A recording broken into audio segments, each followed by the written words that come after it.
വരുന്ന നിയമസഭാ തെരഞ്ഞെടുപ്പിൽ കേരളത്തിൽ LDF വിജയിക്കുമെന്ന പീപ്പിൾ ടിവിക്ക് വേണ്ടി സെന്റർ ഫോർ ഇലക്ട്രൽ സ്റ്റഡീസ് നടത്തിയ അഭിപ്രായ വോട്ടെടുപ്പിൽ പ്രവചിക്കുന്നു.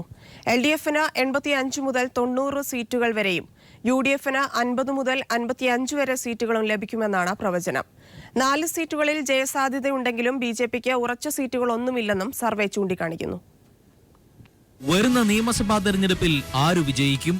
പീപ്പിൾ ടിവിക്ക് വേണ്ടി സെന്റർ ഫോർ ഇലക്ട്രൽ സ്റ്റഡീസ് നടത്തിയ അഭിപ്രായ സർവേയുടെ അന്തിമ ഫലം ഇങ്ങനെയാണ്. എങ്ങനെയാണ് കേരളം ഇന്ന് വോട്ട് ചെയ്യുകയാണെങ്കിൽ വോട്ട് ചെയ്യാൻ പോകുന്നത്? ആർക്ക് എത്ര സീറ്റ് കിട്ടും, എത്ര ശതമാനം വോട്ട് കിട്ടും നോക്കുക.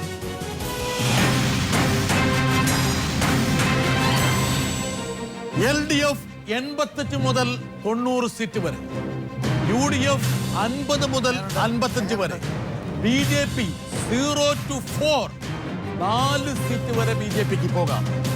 പെർസെന്റേജ് ഓഫ് വോട്ട്സ് വളരെ പ്രധാനപ്പെട്ടത്. LDFന് കിട്ടാൻ സാധ്യതയുള്ള പെർസെന്റേജ് 40.8, UDF 37.3, BJP 12.1, മറ്റുള്ളവർ 1.8. പൊതുവെ UDF തട്ടകമെന്നറിയപ്പെടുന്ന മധ്യ കേരളത്തിൽ UDFന് നേരിയ മേൽക്കൈയുണ്ട്. മധ്യ കേരളം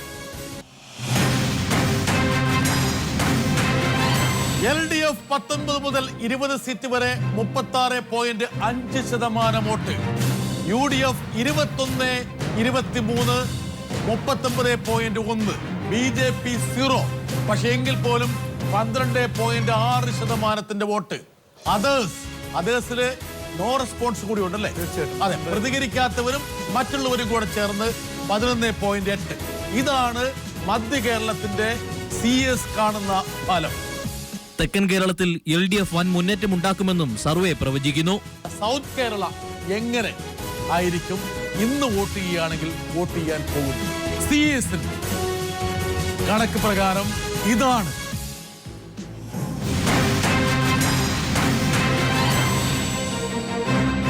LDF 29 മുതൽ 32 വരെ 42.2 വോട്ട്,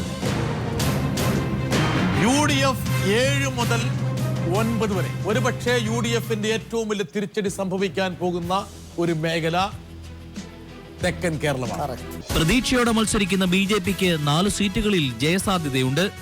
എന്നാൽ ഒരു സീറ്റിലും വിജയം ഉറപ്പിക്കാനാകില്ലെന്ന് സർവേ ചൂണ്ടിക്കാട്ടുന്നു. News desk. നവാഗതരായ വോട്ടർമാർ ഉൾപ്പെടെ എല്ലാ പ്രായവിഭാഗക്കാർക്കിടയിലും LDFന് മേൽക്കൈയുള്ളതായി CS സർവേ ചൂണ്ടിക്കാട്ടുന്നു. ന്യൂനപക്ഷ വിഭാഗങ്ങൾക്കിടയിൽ LDFന്റെ സ്വാധീനം വർദ്ധിക്കുന്നതായും സർവേ വ്യക്തമാക്കുന്നു. തൊഴിലില്ലായ്മ നിയന്ത്രിക്കുന്നതിലും വിദ്യാഭ്യാസ മേഖലയിലെ മെച്ചപ്പെട്ട പ്രവർത്തനങ്ങളിലും LDF ആണ് മുന്നിലെന്ന് സർവേയിൽ പങ്കെടുത്തവർ ചൂണ്ടിക്കാട്ടുന്നു. കർഷകരുടെ അവസ്ഥ മെച്ചപ്പെട്ടെന്ന് 24.7% പേർ അഭിപ്രായപ്പെടുമ്പോൾ മാറ്റം ഉണ്ടായിട്ടില്ലെന്ന് 35.9% പേരും, കൂടുതൽ മോശമായെന്ന് 30.9% പേരും പറയുന്നു. BJP BDJS സഖ്യം മുന്നണികളെ ബാധിക്കില്ലെന്നാണ് 49% പേരുടെയും അഭിപ്രായം.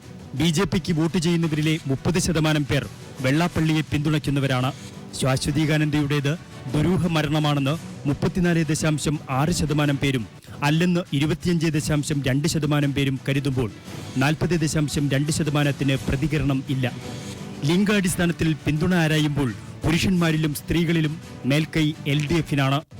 24 വയസ്സിന് താഴെയുള്ള വോട്ടർമാർക്കിടയിൽ LDFന് വൻ ജനപിന്തുണയാണ് ഉള്ളത്.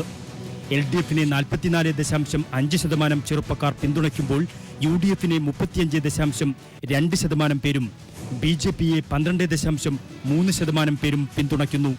മധ്യവയസ്കർ, വൃദ്ധർ എന്നിവരിലും മേൽക്കൈ LDFനു തന്നെ. ദാരിദ്ര്യരേഖയ്ക്ക് താഴെയുള്ളവരിൽ LDFന് നല്ല മേൽക്കൈയുണ്ട്. എന്നാൽ ദാരിദ്ര്യരേഖയ്ക്ക് മുകളിലുള്ളവരിൽ UDFനാണ് നേരിയ മേൽക്കൈ. ഹിന്ദുക്കളിലെ 47.8% LDFനെയും 25.1% UDFനെയും പിന്തുണയ്ക്കുമ്പോൾ BJPക്ക് ലഭിക്കുന്നത് 17.9% പേരുടെ പിന്തുണ. മുസ്ലിം വിഭാഗത്തിൽ UDFന് 53.3%ന്റെയും LDFന് 33.8%ന്റെയും പിന്തുണ ലഭിക്കുന്നു. ക്രിസ്ത്യൻ വിഭാഗത്തിലെ 51.4% പേർ UDFനെ പിന്തുണയ്ക്കുമ്പോൾ LDFന് ലഭിക്കുന്നത് 31.4%ന്റെ പിന്തുണ. മുൻ തെരഞ്ഞെടുപ്പിനെ അപേക്ഷിച്ച് ന്യൂനപക്ഷ വിഭാഗങ്ങൾ LDFുമായി അടുക്കുന്നതായും സർവേ വ്യക്തമാക്കുന്നു. News desk. കേരള കോൺഗ്രസ് പിളർപ്പിലേക്ക് പ്രത്യേക ഘടകകക്ഷിയാക്കണമെന്ന ആവശ്യം ഉന്നയിച്ച് ജോസഫ് വിഭാഗം മുഖ്യമന്ത്രിയെ കണ്ടു. സീറ്റ് തർക്കത്തെ തുടർന്നാണ് നീക്കമുണ്ടായത്. മുന്നണി വിടണമെന്നും ജോസഫ് ഗ്രൂപ്പിലെ ഭൂരിഭാഗം നേതാക്കൾക്കും അഭിപ്രായമുണ്ട്. അതേസമയം കേരള കോൺഗ്രസിൽ പ്രശ്നങ്ങളില്ലെന്ന് കെ.എം. മാണിയും മുഖ്യമന്ത്രിയും പ്രതികരിച്ചു. UDFിൽ പ്രത്യേക ഘടകകക്ഷിയായി പരിഗണിക്കണമെന്നാണ് ജോസഫ് വിഭാഗത്തിന്റെ നിലപാട്. നിയമസഭാ തെരഞ്ഞെടുപ്പിൽ 6 സീറ്റ് കിട്ടിയില്ലെങ്കിൽ മുന്നണി വിടണമെന്ന നിലപാട് ജോസഫ് വിഭാഗത്തിലെ ഭൂരിഭാഗം നേതാക്കൾക്കുമുണ്ട്. മുന്നണിയിൽ തുടരണമെന്ന് അഭിപ്രായപ്പെടുന്നത് PJ ജോസഫ് മാത്രമാണ്. UDF നേതൃത്വത്തിന്റെ അനുനയ ശ്രമങ്ങൾക്കൊടുവിലും പാർട്ടിയിലെ പ്രശ്നങ്ങൾ മാധ്യമങ്ങൾക്ക് മുന്നിൽ PJ ജോസഫ് നിഷേധിച്ചില്ല. ഉൾപ്പെടെയുള്ള ആളുകൾ അക്കോമഡേറ്റ് ചെയ്യണമെന്നുള്ള ആവശ്യം നമ്മൾ ഉന്നയിച്ചിട്ടുണ്ട്. അത് ചർച്ച ചെയ്തുകൊണ്ടിരിക്കുകയാണ്. അതിന് പറ്റില്ലെന്നാണ് മാണി സാർ അടക്കമുള്ളത്. അല്ല, കാര്യങ്ങളങ്ങനെ ആ നിലയിൽ അവസാനമായി പറയാവുന്നൊരു സ്ഥിതിയല്ല. ആ കാര്യങ്ങൾ ഇപ്പോഴും ചർച്ച ചെയ്തുകൊണ്ടിരിക്കുകയാണ്. അതേസമയം ജോസഫിന് പരാതിയുണ്ടെന്നത് മാധ്യമ വാർത്തകൾ മാത്രമാണെന്ന് കെ.എം. മാണിയും മുഖ്യമന്ത്രിയും പറഞ്ഞു. ജോസഫ് ഗ്രൂപ്പ് കഴിഞ്ഞ പ്രാവശ്യം മത്സരിച്ചതോ മത്സരിച്ച ഏതെങ്കിലും ഒരു സീറ്റ് കേരള കോൺഗ്രസ് വേണമെന്ന് ആവശ്യപ്പെട്ടിട്ടില്ല. ഇങ്ങനെയൊന്നും ഒരു സാഹചര്യവും ഈ പാർട്ടിക്കകത്തില്ല. നിങ്ങളൊക്കെ യാതൊരു സത്യവുമായിട്ട് ബന്ധമില്ലാത്ത വാർത്തകളാണ് നിങ്ങൾ കൊടുക്കുന്നത്. എന്നെ ഡൽഹിയിൽ നിന്ന് ഒരാൾ വിളിച്ച് ചോദിക്കുമ്പോഴാണ് ഞാൻ അറിയുന്നത്. ശ്രീ PJ ജോസഫും ഞങ്ങളെല്ലാവരും ഇന്ന് ഒന്നിച്ചുണ്ടായിരുന്നു. അങ്ങനെ ഒരു കാര്യവും പറഞ്ഞിട്ടില്ല. നിലവിലുള്ള 4 സീറ്റുകൾക്ക് പുറമെ ഫ്രാൻസിസ് ജോർജിന് പൂഞ്ഞാറും ആന്റണി രാജുവിന് തെക്കൻ മേഖലയിലും സീറ്റ് വേണമെന്നതാണ് ജോസഫ് വിഭാഗത്തിന്റെ ആവശ്യം. അങ്ങനെയല്ലെങ്കിൽ മാണിക്കൊപ്പം തുടരില്ലെന്നും നേതാക്കൾ പറയുന്നു. News bureau, Thiruvananthapuram. നിയമസഭ അനിശ്ചിതകാലത്തേക്ക് പിരിഞ്ഞു. പ്രതിപക്ഷ പ്രതിഷേധം മറികടക്കാനാകാതെയാണ് നിയമസഭാ സമ്മേളനം വെട്ടിച്ചുരുക്കി സർക്കാരിന്റെ ഒളിച്ചോട്ടം. പാമോലിൻ കേസിലെ കോടതി പരാമർശത്തിന്റെ പേരിൽ ഉമ്മൻചാണ്ടി രാജിവെക്കണമെന്ന് നിയമസഭയിൽ പ്രതിപക്ഷം ആവശ്യപ്പെട്ടു. ആരോപണങ്ങളിൽ നിന്ന് രക്ഷ നേടാൻ നിയമസഭയെ തന്നെ സർക്കാർ ഇല്ലായ്മ ചെയ്യുന്നുവെന്ന് VS അച്യുതാനന്ദൻ ആരോപിച്ചു. സംസ്ഥാനത്ത് നികുതി പിരിവിലെ വീഴ്ച കൊണ്ട് 1771 കോടി രൂപയുടെ നഷ്ടമുണ്ടതായി CNAG റിപ്പോർട്ട്. മണൽ കുറഞ്ഞ നിരക്കിൽ വിറ്റതുമൂലം 115 കോടിയുടെ നഷ്ടമുണ്ടായി. പ്രീമെട്രിക് ഹോസ്റ്റലുകളിൽ പെൺകുട്ടികൾക്ക് സുരക്ഷിതത്വമില്ലെന്നും റിപ്പോർട്ട് കണ്ടെത്തി. 2014-15 കാലയളവിൽ സംസ്ഥാനത്ത് നികുതി പിരിവിലെ വീഴ്ച കൊണ്ട് 1771.71 കോടി രൂപയുടെ നഷ്ടം ഖജനാവിനുണ്ടാക്കിയതായി കൺട്രോളർ ആൻഡ് ഓഡിറ്റർ ജനറലിന്റെ റിപ്പോർട്ട് കണ്ടെത്തി. കേരള പൊതുവിൽപ്പന നികുതി, മൂല്യവർദ്ധിത നികുതി, കേന്ദ്ര വിൽപ്പന നികുതി എന്നിവയുമായി ബന്ധപ്പെട്ട് നികുതി നിർണ്ണയത്തിലെ വീഴ്ചയാണ് നഷ്ടത്തിനിടയാക്കിയതെന്നും റിപ്പോർട്ട് പറയുന്നു. വ്യാപാരികളുടെ രജിസ്ട്രേഷൻ പൂർത്തിയാക്കാത്തതിൽ 200.94 കോടി രൂപ നികുതി ഇനത്തിലും ഈടാക്കാനായില്ല. ചട്ടങ്ങളും വ്യവസ്ഥകളും പാലിക്കാതെ നികുതി നിശ്ചയിച്ചത് 744.99 കോടിയുടെ നഷ്ടമുണ്ടാക്കിയതായും റിപ്പോർട്ട് കണ്ടെത്തി. കണ്ണൻദേവൻ സമയത്തിന് നികുതി നൽകാത്തത് 1.95 കോടി കാർഷികാദായ നികുതിയിൽ കുറവുണ്ടാക്കി. വൈദ്യുതി തിരിവുമായി ബന്ധപ്പെട്ട് പലിശ ഈടാക്കാത്തതിലുണ്ടായ പിഴവ് മൂലം 2699 കോടി രൂപയുടെ നഷ്ടമുണ്ടാക്കിയെന്നും റിപ്പോർട്ട് കണ്ടെത്തി. മണലിന്റെ വില കുറച്ച് നിശ്ചയിച്ചതും ലേലം നടത്താത്തതും 115 കോടി രൂപയുടെ നഷ്ടമാണ് ഉണ്ടാക്കിയതെന്ന് CAG പറയുന്നു. റിവർ മാനേജ്മെന്റ് ഫണ്ടിലേക്ക് തദ്ദേശ സ്വയംഭരണ സ്ഥാപനങ്ങൾ കൃത്യമായി പണമടയ്ക്കുന്നില്ല. പ്രീമെട്രിക് ഹോസ്റ്റലുകളിൽ വാർഡന്മാരില്ലാത്തത് പെൺകുട്ടികളുടെ സുരക്ഷിതത്വത്തിന് ഭീഷണിയുണ്ടാക്കുന്നെന്നും CNAG കണ്ടെത്തി. മദ്രസ നവീകരണത്തിനുള്ള കേന്ദ്ര ഗ്രാന്റ് അർഹതയില്ലാത്ത 39 മദ്രസകൾക്ക് നൽകിയപ്പോൾ അർഹതയുള്ള ഒരേയൊരു മദ്രസയ്ക്ക് ഒരു സഹായവും നൽകിയില്ലെന്നും റിപ്പോർട്ട് കുറ്റപ്പെടുത്തുന്നു. മദ്രസകളിൽ കേന്ദ്ര ചട്ടം മറികടന്ന് പാർട്ട് ടൈം അധ്യാപകരുടെ ശമ്പളം നൽകി. ഇക്കാര്യത്തിൽ വീഴ്ച വരുത്തിയ ഉദ്യോഗസ്ഥർക്കെതിരെ നടപടിയെടുക്കണമെന്നും CNAG റിപ്പോർട്ടിൽ നിർദ്ദേശിക്കുന്നു. നിയമസഭയിൽ നിന്നും S. ഷീജ. തെളിവുകളടങ്ങിയ പെൻഡ്രൈവ് സരിത സോളാർ കമ്മീഷന് കൈമാറി. 26-ാം തീയതി നൽകിയ മൊഴി സാധൂകരിക്കുന്ന തെളിവുകളടങ്ങിയ പെൻഡ്രൈവാണ് കൈമാറിയത്. തെളിവുകൾ കൈമാറിയതിൽ മുഖ്യമന്ത്രിയുടെ അഭിഭാഷകൻ എതിർപ്പ് അറിയിച്ചു. മുഖ്യമന്ത്രിയും മന്ത്രി ആര്യാടൻ മുഹമ്മദും കോഴ വാങ്ങിയതും ശ്രീധരൻ നായരും സരിതയും ചേർന്ന് മുഖ്യമന്ത്രിയുമായി കൂടിക്കാഴ്ച നടത്തിയതടക്കമുള്ള സുപ്രധാന വെളിപ്പെടുത്തലുകൾ നടത്തിയ ദിവസത്തെ മൊഴി സാധൂകരിക്കുന്ന തെളിവുകളാണ് സരിത കമ്മീഷന് കൈമാറിയത്. 12ഓളം ഫയലുകളും ഡിജിറ്റൽ തെളിവുകളും അടങ്ങുന്ന പെൻഡ്രൈവാണ് നൽകിയത്. സരിതയുടെ ക്രോസ് വിസ്താരം അവസാനിക്കാറായിരിക്കെ കമ്മീഷൻ സരിതയിൽ നിന്ന് തെളിവുകൾ സ്വീകരിക്കുന്നത് ശരിയല്ലെന്ന് മുഖ്യമന്ത്രിയുടെ അഭിഭാഷകൻ ചൂണ്ടിക്കാട്ടി. എന്നാൽ തെളിവ് ശേഖരിക്കൽ അവസാനിച്ചിട്ടില്ലെന്നും പുതിയ തെളിവുകളിൽ ആർക്കൊക്കെ എതിരായി പറഞ്ഞിട്ടുണ്ടോ അവർക്കെല്ലാം സരിതയെ ക്രോസ് വിസ്താരം ചെയ്യാൻ അനുമതി നൽകുമെന്നും കമ്മീഷൻ അറിയിച്ചു. കമ്മീഷന് കൈമാറിയ തെളിവുകൾ എന്തൊക്കെയാണെന്ന് സരിത വെളിപ്പെടുത്തിയില്ല. ഓൾമോസ്റ്റ് എന്നെ കൊണ്ട് കളക്ട് ചെയ്യാൻ പറ്റുന്ന തെളിവുകളിൽ ഒരു 75 to 80% ഞാൻ ഇപ്പോൾ കൊടുത്തിട്ടുണ്ട്. ബാക്കിയുള്ള കുറച്ച് പേപ്പർ ഡോക്യുമെന്റ്സും മറ്റുള്ള കാര്യങ്ങളുണ്ട്. അതും ഞാൻ അതിൻ്റെതായ രീതിക്ക് 1-2 ഡിജിറ്റൽ എവിഡൻസസോടെ ഈ കമ്മീഷൻ അലോസ് ഞാൻ സബ്മിറ്റ് ചെയ്യും. മന്ത്രി ആര്യാടൻ മുഹമ്മദിന്റെ അഭിഭാഷകൻ തമ്പാനൂർ രവി, ജിക്കുമോൻ എന്നിവരുടെ അഭിഭാഷകരും സരിതയെ ക്രോസ് വിസ്താരം ചെയ്തു. News bureau, Kochi. വിദഗ്ധ ചികിത്സയ്ക്കായി പി ജയരാജനെ തിരുവനന്തപുരം ശ്രീചിത്ര ആശുപത്രിയിൽ എത്തിച്ചു. ആംബുലൻസിൽ റോഡ് മാർഗമായിരുന്നു ജയരാജനെ എത്തിച്ചത്. യാത്രാമധ്യേ ദേഹാസ്വാസ്ഥ്യം അനുഭവപ്പെട്ടതിനെ തുടർന്ന് എറണാകുളം ജനറൽ ആശുപത്രിയിൽ പ്രവേശിപ്പിച്ചിരുന്നു. പി ജയരാജനെ സർക്കാർ കൊല്ലാക്കൊല ചെയ്യുകയാണെന്ന് കോടിയേരി ബാലകൃഷ്ണൻ പ്രതികരിച്ചു.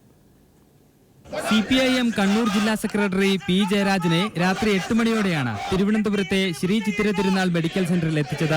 CPIM സംസ്ഥാന സെക്രട്ടറി കോടിയേരി ബാലകൃഷ്ണൻ, കേന്ദ്ര കമ്മിറ്റി അംഗം EP ജയരാജൻ, സെക്രട്ടേറിയറ്റ് അംഗം MV ഗോവിന്ദൻ മാസ്റ്റർ തുടങ്ങിയവരും ഒട്ടേറെ CPIM പ്രവർത്തകരും പി ജയരാജനെ കൊണ്ടുവരുന്നതും കാത്ത് ആശുപത്രിയിലെത്തിയിരുന്നു.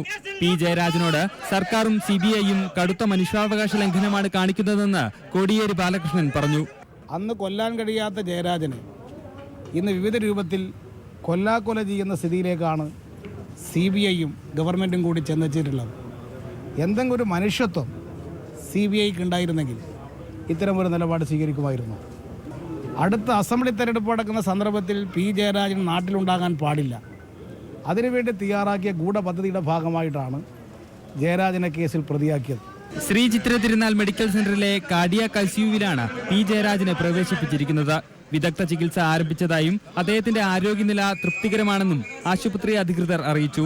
കോഴിക്കോട് നിന്നും ചൊവ്വാഴ്ച രാത്രിയാണ് പി ജയരാജനുമായി പ്രത്യേക ICU ആംബുലൻസ് തിരുവനന്തപുരത്തേക്ക് പുറപ്പെട്ടത്. ആംബുലൻസ് തൃശൂരിൽ വെച്ച് അപകടത്തിൽപ്പെട്ടതിനെ തുടർന്ന് അവിടെ സ്വകാര്യ ആശുപത്രിയിലും തുടർന്ന് എറണാകുളം ജനറൽ ആശുപത്രിയിലും അദ്ദേഹത്തെ പ്രവേശിപ്പിച്ചിരുന്നു. News bureau, Thiruvananthapuram. ഹൃദയ സംബന്ധമായ പ്രശ്നങ്ങളുള്ള ഒരാളെ അർദ്ധരാത്രി ഉറക്കം വിളച്ചു കൊണ്ടുപോയതിൽ ദുരൂഹതയുണ്ടെന്നും 99 മുതൽ അനുഭവിക്കുന്ന ശാരീരിക പ്രശ്നങ്ങളെങ്കിലും അധികൃതർ പരിഗണിക്കണമായിരുന്നുവെന്നും പി ജയരാജന്റെ ഭാര്യ യമുന. അദ്ദേഹത്തെ ഇപ്പോഴും ഭരണകൂടവും സംഘപരിവാർ ശക്തികളും ഇല്ലാതാക്കാൻ ശ്രമം തുടരുന്നു എന്നതിന്റെ തെളിവാണിതെന്നും കൈരളി പീപ്പിൾ ടിവിയോട് യമുന പറഞ്ഞു. ഫെബ്രുവരി 12-നായിരുന്നു CPIM ജില്ലാ സെക്രട്ടറി പി ജയരാജനെ ജില്ലാ സെഷൻസ് കോടതി റിമാൻഡ് ചെയ്തത്. ആരോഗ്യ പ്രശ്നങ്ങളുള്ളതിനാൽ ജയിൽ സൂപ്രണ്ടാണ് അദ്ദേഹത്തിന്റെ ചികിത്സ സംബന്ധിച്ച കാര്യങ്ങളിൽ തീരുമാനമെടുക്കേണ്ടതെന്നും കോടതി പറഞ്ഞിരുന്നു. കണ്ണൂർ ജില്ലാ ആശുപത്രിയിലെ പരിശോധനാ റിപ്പോർട്ടിൽ അദ്ദേഹത്തിന് വിദഗ്ധ ചികിത്സ ആവശ്യമാണെന്നും ECGയിൽ പ്രശ്നങ്ങളുണ്ടെന്നുമുള്ള നിർദ്ദേശങ്ങളാണ് ഡോക്ടർമാർ നൽകിയത്. ഇതുപ്രകാരം പരിയാരം മെഡിക്കൽ കോളേജ് ആശുപത്രിയിൽ പ്രവേശിപ്പിച്ച അദ്ദേഹത്തെ എത്രയും പെട്ടെന്ന് അവിടെ നിന്നും മാറ്റാനുള്ള തീരുമാനം ആഭ്യന്തര വകുപ്പടക്കം ജയിൽ സൂപ്രണ്ടിന്മേൽ സമ്മർദ്ദം ചെലുത്തി നടപ്പിലാക്കിയതാണെന്ന ആരോപണവും ഉയർന്നിരുന്നു. 1999 ആക്രമണത്തിന് വിധേയനായി ശരീരമാസകലം വെട്ടിക്കീറി തുണ്ടുതുണ്ടാക്കിയ ശേഷമാണ് പി ജയരാജന് 4 തവണ ആൻജിയോപ്ലാസ്റ്റിക്കും വിധേയനാകേണ്ടി വന്നത്. തുടർന്നും ചികിത്സ നടക്കുന്ന സമയത്ത് അദ്ദേഹത്തെ പിന്തുടർന്ന് ശാരീരികമായും മാനസികമായും ഇല്ലാതാക്കാനുള്ള ഗൂഢശ്രമം സർക്കാരിന്റെയും RSSന്റെയും ഒത്തുകളിയിൽ നടക്കുകയാണെന്ന് ഭാര്യ യമുന പറയുന്നു. ഏകദേശം 10ഓളം ഗുളികകൾ ദിവസം കഴിച്ചുകൊണ്ടിരിക്കുന്ന ഒരാളാണ്. അത്തരം ശാരീരിക പ്രശ്നങ്ങൾ നേരിടുന്ന ഒരാളെ തികച്ചും ഒരു മുൻകരുതലുകളും എടുക്കാതെയാണ് ഇന്നലെ അർദ്ധരാത്രിയോടുകൂടി രണ്ടാമതൊരു ഡ്രൈവറുടെ സേവനം പോലും ആംബുലൻസിൽ ഉണ്ടായിരുന്നില്ല എന്നാണ് മനസ്സിലാക്കുന്നത്. അത്തരമൊരു സാഹചര്യത്തിൽ വളരെ ധൃതി പിടിച്ച് ശ്രീചിത്രയിലേക്ക് മാറ്റുന്നതിന് അധികൃതരുടെ ഒരു ഗൂഢാലോചന തന്നെ നടന്നിട്ടുണ്ട് എന്നാണ് ഞങ്ങൾ സംശയിക്കുന്നത്. കൂത്തുപറമ്പിൽ നിന്നും ജനകീയനായി വളർന്ന പി ജയരാജൻ സംഘപരിവാർ സംഘടനകളുടെ കണ്ണിലെ കരടായി മാറിയതും അവിടെ നിങ്ങോട്ട് അനുഭവിച്ച പീഡനങ്ങളും ഇന്നും തുടരുകയാണെന്നതിന്റെ തെളിവാവുകയാണ് രോഗശയ്യയിൽ കിടക്കുമ്പോഴും അദ്ദേഹത്തോട് കേന്ദ്ര സംസ്ഥാന സർക്കാരുകൾ കാണിക്കുന്ന ഇത്തരം നീതികേടുകൾ. PV Joshila, news bureau, Kannur.